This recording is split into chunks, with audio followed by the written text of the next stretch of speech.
Good morning, everyone. Let's talk about what we're doing today. Today, you're going to come here under 323 and you are going to click on this forces and motion simulation. Or you can Google it. So let me pull up a tab here and show you how. You're going to put in Phet forces and motion simulation. And then the first link essentially that comes up is going to be the one that you're going to be using. So look right here, forces and motion basics. Click on that. All right. Once you click on that, it'll come up right here. Remember, you're not downloading. Don't do any of that. Just hit this play button. All right. Just hit the play button. Remember to hold your phone horizontally, okay, so that you can get a good view of the simulation and it's easier to work with. It's taken a minute to upload here. Everybody is using the internet. Let's see.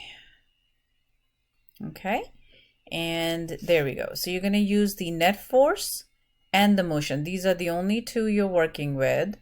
And then let's go back here. And the second link that you are accessing is the worksheet for Phet simulation. And I went ahead and opened that so it was easier.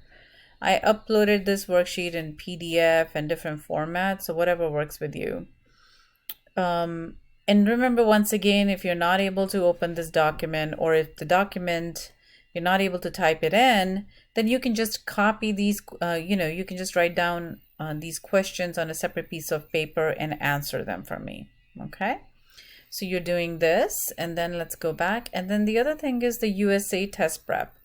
In USA test prep, there are two activities you're doing. One of them is the graphic questions right here, graphing and velocity questions. And then the other one is Unit 5, Forces and Motion 2020 questions. And these are going to act like a review for you guys.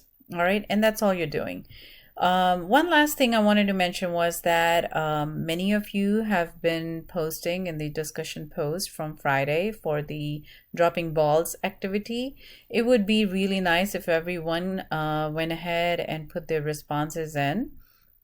And then after you do that, I want you to look at one of my replies there. And basically, I provide you a link to two different YouTube videos.